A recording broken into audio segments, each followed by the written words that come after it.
Good morning, students. I am Anil Sharma, your chemistry teacher. Today's our topic is boron. So जो boron है वो nature में free state में नहीं मिलता है, हमेशा कंबाइन स्टेट में मिलेगा और ये बोरिक एसिड के सॉल्ट के फॉर्म में मिलता है। सो जो हमारे पास मेन मिनरल्स होते हैं जहाँ से हमें बोरोन मिल सकता है वो क्या क्या होंगे? बोरेक्स होगा, कोलेमाइट होगा, कार्नाइट होगा एंड बोरिक एसिड होगा। बोरेक्स सबसे इम्पोर्टेंट कंपाउंड है, बोरेक्स एंड कोलेमाइट। सो बोरेक्स का हमारे पास फॉर्मूला क्या आ जाएगा? Na2B4O7 10 molecule of water. Colemite Ca2B6O11 5 molecule of water. Carnite Na2B4O7 4 molecule of water. इसमें बोरेक्स में और इसमें सिर्फ क्या डिफरेंस है? यहाँ पे 10 मोलिक्यूल ऑफ वाटर होता है, यहाँ पे 4 मोलिक्यूल ऑफ वाटर है। बोरिक एसिड H3BO3, इसके बारे में हम पढ़ेंगे भी, बोरिक एसिड के बारे में। एक्सट्रैक्शन ऑफ बोरोन, तो बोरोन का एक्सट्रैक्शन हम कैसे करते हैं? तो हमारे पास बोरेक्स होता है, बोरेक्स को एसिड के साथ ट्रीट करवाया जाता है तो ये हमारा बोरिक एसिड में कन्वर्ट हो जाता है H3BO3। फिर इसको हीट कर देते हैं तो ये B2O3 के अंदर कन्वर्ट हो जाएगा। किस में कन्वर्ट हो जाएगा? B2O3। फिर सोडियम पोटाशियम एलॉय के साथ इसको ट्रीट करवा दिया जाता है तो ये मैग्नीशियम जो है या सोडियम जो है इसके ऑक्साइड को रिमूव कर देगा, तो मैग्नीशियम ऑक्साइड हमारे पास बन जाएगा या फिर सोडियम ऑक्साइड या फिर पोटाशियम ऑक्साइड, और बोरोन यहाँ पे हमें अवेलेबल हो जाएगा। तो यहाँ से जो बोरोन मिलता है वो 95 to 98% तक हमारे पास क्या होगा? प्योर बोरोन होगा। नेक्स्ट है by the reduction of volatile boron compound. तो जो हमारे पास वोलेटाइल बोरोन कंपाउंड होते हैं उनका हम क्या करवा देते हैं? रिडक्शन करवा देते हैं। BCl3 है, हाइड्रोजन के साथ इसके रिएक्शन करवा देंगे 1270 केल्विन टेम्परेचर पे, तो ये इसका रिडक्शन हो जाएगा। जो बोरोन आ जाएगा और साथ में HCl हमारे पास आ जाएगा। पायरोलिसिस ऑफ Bi3, ये वेन आर्कल मेथड होता है, ये आप 12th के अंदर पढ़ोगे, वेन आर्कल मेथड। तो इस वेन आर्कल मेथड में हम क्या करते हैं? पहले जो हमारे पास इम्प्योर कंपाउंड होता है उसे एक ऐसी चीज़ के साथ ट्रीट करवा दिया जाता है जिसके साथ उसका एक कंपाउंड, एक पर्टिकुलर कंपाउंड बन जाए। जैसे हमारे पास जो सॉरी, जो हमारे पास बोरोन होगा, इम्प्योर बोरोन होगा, उसको हम आयोडीन के साथ ट्रीट करवा देते हैं। आयोडीन के साथ ट्रीट करवाने के बाद वो बोरोन ट्राइआयोडाइड में चेंज हो जाएगा। अब इसको टंगस्टन फिलामेंट पे काफ़ी हाई टेम्परेचर पे हीट कर दिया जाता है तो ये आयोडीन इसमें से रिमूव हो जाता है और प्योर बोरोन हमें यहाँ पे ऑब्टेन हो जाएगा। नेक्स्ट मेथड इज B2S6, इसे हम क्या बोलते हैं? डाइबोरेन। जो बोरेन है BS3 होता है तो हमारे पास B2S6 डाइबोरेन है, इसको हीट करने पे बोरोन मिल जाता है और हाइड्रोजन इसमें से रिमूव हो जाता है। इलेक्ट्रोलिटिक मेथड, इलेक्ट्रोलिटिक मेथड में हम क्या करेंगे? हम पहले मैग्नीशियम ऑक्साइड को डिसोशिएट करवा देते हैं तो मैग्नीशियम और ऑक्सीजन बन जाएगा। अब इस मैग्नीशियम के साथ ये ऑक्सीजन की रिएक्शन, ये B2O3 की रिएक्शन करवा देंगे तो मैग्नीशियम इसमें से ऑक्सीजन को रिमूव कर देगा तो बोरोन बन जाएगा। मैग्नीशियम ऑक्साइड इसमें से रिमूव हो जाता है। प्रॉपर्टी ऑफ बोरोन, तो बोरोन के दो एलोट्रोप फॉर्म होते हैं, एक हमारे पास बोरोन होता है, एक हमारे पास क्रिस्टलाइन बोरोन होता है। 2 आइसोटोप्स, बोरोन के 2 आइसोटोप हमारे पास एग्जिस्ट करते हैं, बोरोन 10, बोरोन 11। बोरोन 11 81% होता है, बोरोन 10 19% होता है। सॉरी। एक्शन ऑफ एयर, तो बोरोन की अगर ऑक्सीजन के साथ रिएक्शन करवाते हैं B2O3 में कन्वर्ट हो जाएगा। ये जस्ट सिंपल किस पे डिपेंड करेगा? वैलेंसी के ऊपर। नाइट्रोजन के साथ रिएक्शन कराएंगे Bn, बोरोन नाइट्राइड हमारे पास बन जाएगा। नेक्स्ट इसमें हम चेक करते हैं, अगर बोरोन की हम वाटर के साथ रिएक्शन करवा देते हैं तो ये B2O3 में चेंज हो जाता है और हाइड्रोजन गैस रिलीज कर देता है। लेकिन ये काफ़ी हाई टेम्परेचर पे ये रिएक्शन होती है, ऑर्डिनरी कंडीशंस में ये रिएक्शन हमारी नहीं होती है। एक्शन ऑफ एसिड, बोरोन के H2SO4 के साथ रिएक्शन करवा देंगे तो H3BO3 बोरिक एसिड हमारे पास बन जाता है, सल्फर डाइऑक्साइड रिमूव हो जाएगी। एक्शन ऑफ बेस, अगर इसकी बेस के साथ रिएक्शन करवाते हैं तो ये हमारा K3BO2 पोटाशियम बोरेट बन जाता है, हाइड्रोजन गैस लिबरेट करेगा। एक्शन ऑफ मेटल, अगर बोरोन की मेटल के साथ रिएक्शन करवा देंगे मेटल बोराइड्स हमारे पास बन जाते हैं। ये वैलेंसी के हिसाब से हमें लिखना होता है, मैग्नीशियम की वैलेंसी 2 पॉजिटिव, यहाँ बोरोन की 3 नेगेटिव अभी आ जाएगी, तो ये इसका चार्ज इसके नीचे, इसका चार्ज इसके नीचे, इस तरह से हमने ये कंपाउंड लिख दिया। नेक्स्ट है हमारे पास action of non metal. Non metal के साथ बोरोन जो है सल्फर के साथ रिएक्शन करेगा, B2S3 बन जाता है। कार्बन के साथ रिएक्शन करेगा, B4C बन जाएगा। ये हमारे पास क्या होता है, बोरोन कार्बाइड होता है, और ये बहुत ज़्यादा हार्ड सब्सटेंस होता है। इसकी जो हार्डनेस होती है वो डायमंड से भी ज़्यादा हो सकती है। When heated with sulphur and carbon in electric furnace, तो इलेक्ट्रिक फर्नेस में कार्बन और सल्फर के साथ ट्रीट करवा के हम ये दोनों कंपाउंड बना सकते हैं। बोरोन जो है वो क्लोरीन और ब्रोमीन के साथ भी डायरेक्टली कंबाइन कर सकता है। रिड्यूसिंग नेचर, सो बोरोन जो है वो पावरफुल रिड्यूसिंग नेचर का होता है, पावरफुल रिड्यूसिंग एजेंट होता है। कार्बन डाइऑक्साइड के साथ बोरोन की रिएक्शन करवाएंगे, B2O3 बन जाएगा, कार्बन बन जाएगा। सिलिकॉन की बोरोन के साथ रिएक्शन करवाएंगे, B2O3 बन जाएगा, सिलिकॉन इसमें से रिमूव हो जाता है। तो इसने सिलिकॉन और कार्बन डाइऑक्साइड दोनों को क्या कर दिया, रिड्यूस कर दिया। Diagonal relationship between boron and silicon, तो बोरोन और सिलिकॉन के बीच में क्या होता है, डायगोनल रिलेशन होता है, जैसे हमने एस ब्लॉक के अंदर भी देखा था। सो दोनों ही हमारे फ्री स्टेट में नहीं हमें मिलते हैं, दोनों सिमिलर फिजिकल प्रॉपर्टी शो करते हैं। Boron oxygen and silicon oxygen bond जो होते हैं वो कंपेरेबल स्ट्रेंथ के होते हैं, उनकी स्ट्रेंथ क्या होती है, ऑलमोस्ट एक जैसी होती है।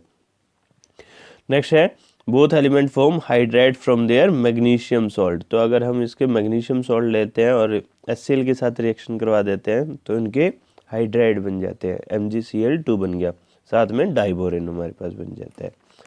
तो ये इसमें प्रॉपर्टीज थी। नेक्स्ट हम इसमें चेक करते हैं,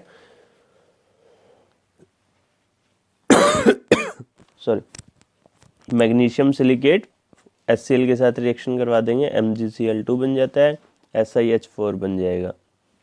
boron oxide and silicon oxide are solid and dissolve only in alkaline solution, तो दोनों ही हमारे पास सॉलिड होते हैं और एल्कलाइन सॉल्यूशन बेस के साथ ये डिजोल्व हो जाएंगे। सोडियम बोरेट बन जाएगा, सोडियम सिलिकेट बन जाते हैं। कंपाउंड ऑफ बोरोन, तो हमारे पास बोरोन के अभी हमें कंपाउंड चेक करने पड़ेंगे। सबसे पहले है हमारे पास बोरोन हैलाइड। सो बोरोन हमारे पास 2 टाइप के हैलाइड बनाता है, मेनली हमारे पास बोरोन ट्राई हैलाइड होते हैं हमारे पास, BCl3। BCl3 में हमेशा कौन सी हाइब्रिडाइजेशन रहेगी, sp2 हाइब्रिडाइजेशन रहेगी, प्लेनर स्ट्रक्चर रहेगी, ठीक है, ट्रायंगुलर प्लेनर ये हमारे पास आ जाता है, और ये इलेक्ट्रॉन डेफिशिएंट कंपाउंड होगा। कैसा कंपाउंड होगा ये, इलेक्ट्रॉन डेफिशिएंट कंपाउंड होगा, क्योंकि इसके पास 3 ही बॉन्ड बन रहे हैं, 3 बॉन्ड बन रहे हैं, तो टोटल इलेक्ट्रॉन कितने हुए इसके पास, 6 इलेक्ट्रॉन। तो ये लेविस एसिड की तरह काम करेगा। प्रिपरेशन, हम कैसे ये कंपाउंड प्रिपेयर कर सकते हैं, तो बोरोन के पीछे हमने देखा था डायरेक्ट कम्बिनेशन हम करवा सकते हैं क्लोरीन के साथ, तो बोरोन की क्लोरीन के साथ रिएक्शन करवाते हैं, बोरोन ट्राइक्लोराइड बन जाता है। फिर B2O3 हमारे पास कैल्शियम फ्लोराइड H2SO4 के साथ रिएक्शन करवा देंगे तो बोरोन ट्राइफ्लोराइड बन जाता है, कैल्शियम सल्फेट बन जाएगा, और साथ में हमारे पास 3 ऑफ वाटर मॉलिक्यूल बन जाएंगे। प्रॉपर्टीज चेक करते हैं इसकी क्या क्या प्रॉपर्टी आएगी। अगर बोरोन ट्राइफ्लोराइड है इसको वाटर के साथ हाइड्रोलाइज कर देंगे तो H3BO3 बोरिक एसिड बन जाएगा, और HBF4 हमारे पास बन जाता है। ये हमारे पास लेविस एसिड के साथ एक एडक्ट बना देता है। लेविस एसिड इलेक्ट्रॉन, ये हमारे पास क्या होगा, ये हमारे पास NH3 है यहाँ पे, ये क्या होगा यहाँ पे, NH3 अमोनिया, और ये बोरोन ट्राइफ्लोराइड है। तो अमोनिया के पास क्या रहता है, लोन पेयर इलेक्ट्रॉन रहता है। बोरोन ट्राइफ्लोराइड क्या है, इलेक्ट्रॉन डेफिशिएंट है, ये किसका काम करेगा, लेविस एसिड का काम करेगा। Electron acceptor are acid, electron donor are base, तो ये इसको इलेक्ट्रॉन डोनेट कर देगा और ये क्या बन जाता है, एक एडक्ट बन जाएगा, ठीक है। तो यहाँ पे क्या बन गया, कोऑर्डिनेशन कंपाउंड बन गया। बोरोन हैलाइड जो होंगे हमारे लेविस एसिड होते हैं, और इनकी स्ट्रेंथ कैसे होगी, फ्लोरो क्लोरो ब्रोमो आइडो, आयोडीन वाला हमारे सबसे अच्छा लेविस एसिड होगा। ये किसकी वजह से होता है, पी पाई बैक बॉन्डिंग की वजह से होता है। तो ये आपका होमवर्क है, आपको ये ढूंढना है कि भाई ये पी पाई बैक बॉन्डिंग क्या होती है, ठीक है। इसके बारे में फिर मैं नेक्स्ट वाले लेक्चर में आपसे डिस्कस करूंगा, what is mean by P pi back bonding. Boron trioxide और बोरोन सिस्कियोक्साइड, सिस्कियोक्साइड मीन्स जहाँ पे जो ऑक्सीजन का अमाउंट होता है वो 1.5 होता है, तो उसे हम सिस्कियोक्साइड बोलते हैं। सो जो हमारे पास यहाँ पे एलिमेंट रहेगा उसके साथ ऑक्सीजन 1.5 होगा, सो M2O3। सो पर ये हमारे पास जो एलिमेंट है उसके अकॉर्डिंग जो ऑक्सीजन होगा वो कितना होगा, 3/2 अमाउंट में होगा। सो ये हमारे पास क्रिएट कैसे होते हैं, तो हमारे पास H3BO3 बोरिक एसिड होता है। 100 डिग्री सेंटीग्रेड पे हम इसे क्या कर देते हैं, हीट कर देते हैं, तो HbO2 बन जाता है। ऑर्थोबोरिक एसिड से HbO2 आ जाएगा, इसको और हीट करेंगे तो B2O3 बन जाता है, बोरोन ट्राईऑक्साइड। प्रॉपर्टी देखते हैं, नॉन मेटेलिक ऑक्साइड है हमारे पास, एसिडिक रहेगा ये नेचर में और एनहाइड्रस फॉर्म में एग्जिस्ट करता है हमेशा। सॉरी, नेक्स्ट है orthoboric acid and it react with basic oxide. तो ये हमारे पास बेसिक ऑक्साइड बनाता है और सॉल्ट बना देता है। बेसिक ऑक्साइड के साथ रिएक्शन करके ये क्या बना देगा, सॉल्ट बना देगा, ठीक है, जिसे हम क्या बोलते हैं, मेटाबोरेट्स बोलते हैं। क्या होंगे ये, मेटाबोरेट। जो मेटाबोरेट होते हैं ना वो क्या करते हैं, करेक्टरिस्टिक कलर देते हैं। क्या देंगे, करेक्टरिस्टिक कलर देंगे। कैसे, जैसे हमारे पास कोबाल्ट ऑक्साइड है, B2O3 के साथ रिएक्शन करके ये ब्लू कलर देते हैं। तो नेक्स्ट निकल है, वो B2O3 के साथ रिएक्शन करके ब्राउन कलर दे देता है। क्रोमियम ऑक्साइड है, B2O3 के साथ रिएक्शन करके कैसा, ग्रीन कलर दे देता है। कॉपर ऑक्साइड इसके साथ रिएक्शन करके डार्क ब्लू कलर देता है। मैग्नीज ऑक्साइड B2O3 के साथ रिएक्शन करके पिंक कलर देता है। तो ये हमने पढ़ा था ना बोरेक्स बीड टेस्ट, तो ये हमारे पास मेनली क्या दे रहे होते हैं, बोरेक्स बीड टेस्ट दे रहे होते हैं। तो इस तरह से हमारे पास ये रिएक्शन इनकी आती है, बोरोन की रिएक्शन आती है। नेक्स्ट हम चेक करते हैं। नेक्स्ट अब हमारे पास आ गया है बोरेक्स और सोडियम टेट्राबोरेट। बोरेक्स का हमारे पास किस तरह से फॉर्मूला आ जाएगा, ये बोरेक्स हमारे पास क्या होता है, Na2B4O7, 10 मोलिक्यूल ऑफ वाटर। तो ये सिंपल फार्मूला है, लेकिन ये सेकंड वाला फार्मूला भी बेटा आपको ध्यान रखना पड़ेगा। Na2B4O5, 4 of hydroxide ion and 8 molecule of water. तो इसमें से पूछ लिया गया था, एक बार एक क्वेश्चन आया हुआ था, मैंने देखा था, जहाँ पे ये OH का अमाउंट पूछ रखा था कि भाई ये जो हमारे पास बोरेक्स है उसमें कितने हाइड्रोक्साइड आयन अवेलेबल होते हैं ये कोऑर्डिनेशन एंटिटी के अंदर। तो हमारे पास 4 OH नेगेटिव आयन अवेलेबल होते हैं।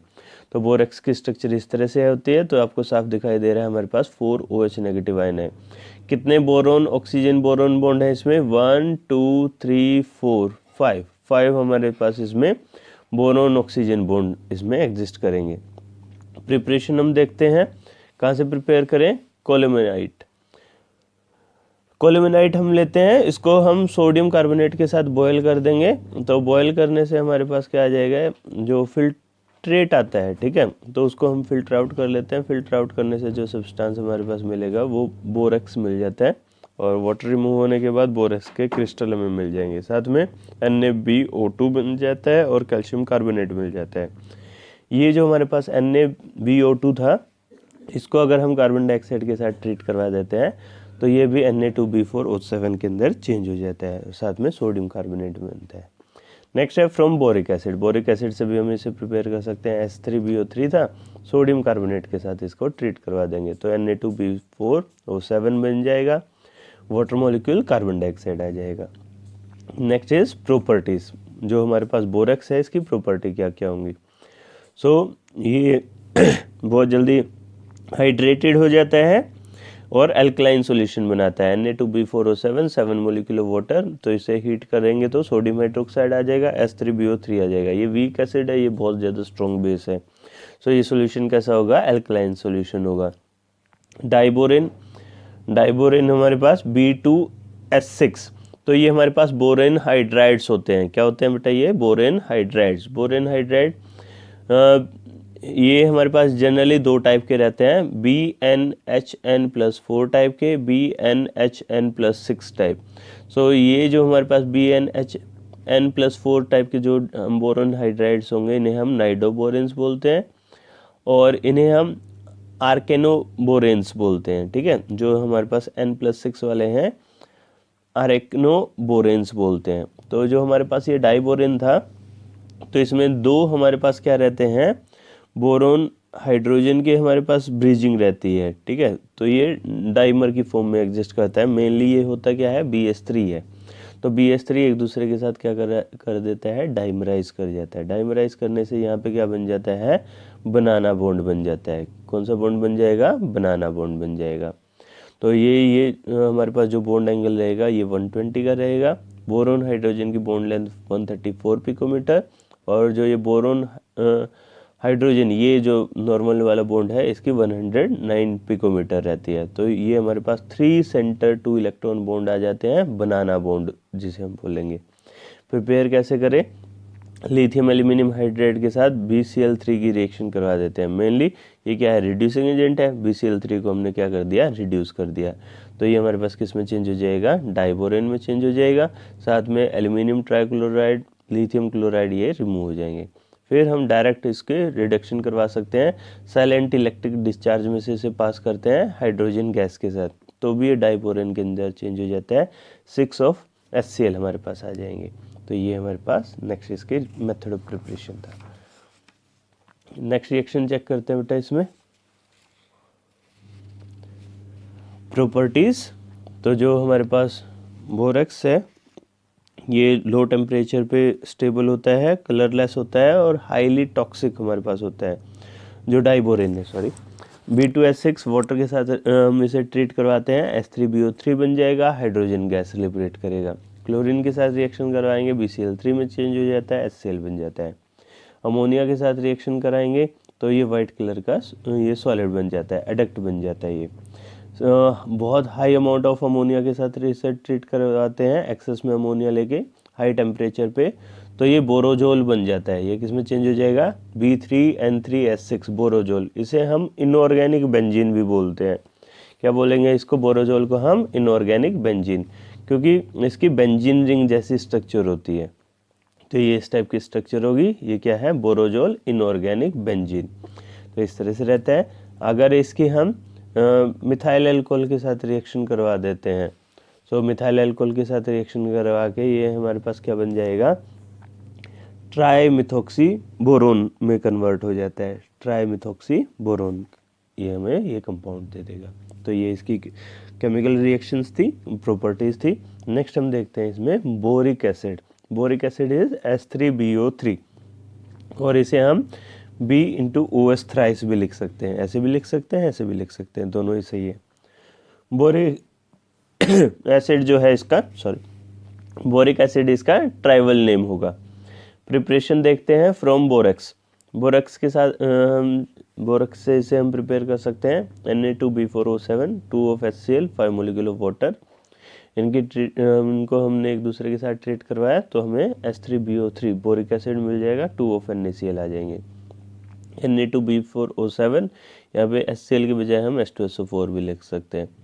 तो यहाँ पे हमें H3BO3 और साथ में सोडियम क्लोराइड की बजाय अब की बार क्या मिल जाएगा, सोडियम सल्फेट मिल जाएगा, सिंपल।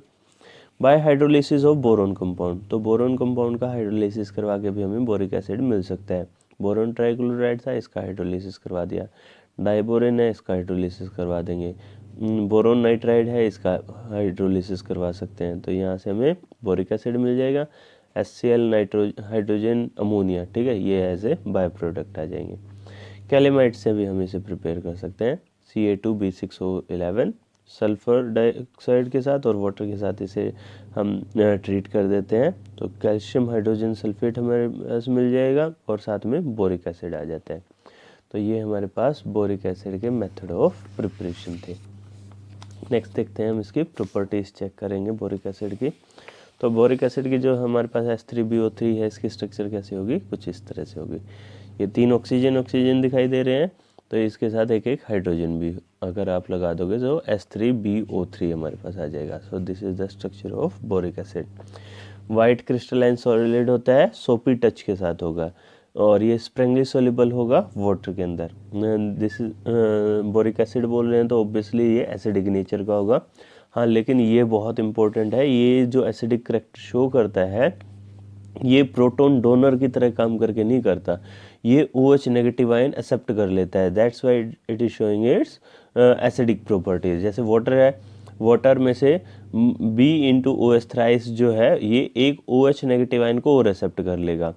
तो हमने ये हमारे पास सेकंड आ गया था ना, जो हमने एसिड बेस कैरेक्टरिस्टिक देखे था इक्विलिब्रियम वाले चैप्टर में। तो उसमें हमने क्या बोला था, जो हमारे पास H पॉजिटिव आयन को एक्सेप्ट करता है वो क्या होता है, बेस होता है, और जो H पॉजिटिव आयन को रिलीज करता है वो क्या होगा, एसिड होगा। तो ये OH नेगेटिव आयन को एक्सेप्ट कर लेता है और H पॉजिटिव आयन को रिलीज कर देता है। So that's why it is showing its acidic property. तो ये H पॉजिटिव आयन रिलीज नहीं कर रहा है अपने पास से, ये OH नेगेटिव आयन को एक्सेप्ट कर रहा है। तो ये हमारे पास मोनोबेसिक एसिड होगा। एक्शन ऑफ हीट, अगर हम इसे हीट कर देंगे तो ये HbO2 और वाटर में चेंज हो जाएगा। HbO2 को फर्दर हीट करने पे H2B4O7 में चेंज हो जाता है, और रेड हीट करने पे B2O3 के अंदर बोरोन ट्राइऑक्साइड में चेंज हो जाता है। सो वाटर ये लॉस करता रहता है। Reaction with ethyl alcohol, ethyl alcohol के साथ ट्राई इथाइल बोरेट में चेंज हो जाता है। कंसंट्रेटेड H2SO4 हमें यूज़ करना पड़ेगा। यूजेस देखते हैं, ये हीट रेजिस्टेंस बोरोसिलिकेट ग्लास बनाने के लिए यूज़ होता है। पायरेक्स ग्लास जिन्हें हम बोलते हैं, जिन ग्लास वाले इक्विपमेंट्स को हम हीट कर सकते हैं। ये मिल्क और फूड स्टफ को प्रिजर्व करने के लिए काम आता है, और एनिमल और ग्लेज इन पोट्री में काम आता है। जो भी हमारे पास डाइल्स वगैरह होती हैं या जो इसी सिरेमिक की जो चीज़ें होती हैं उन्हें ग्लेज करने के लिए, उनको और ज़्यादा स्मूथ बनाने के लिए इसका यूज़ किया जाता है। और जो बोरिक लोशन है वो आई लोशन की फॉर्म में यूज़ होता है। ठीक है, आईज को वॉश करने के लिए ये यूज़ किया जाता है बोरिक लोशन। तो आज के इस टॉपिक में बस इतना ही पढ़ेंगे, नेक्स्ट हम फिर लाइव क्लास में पढ़ेंगे। ओके।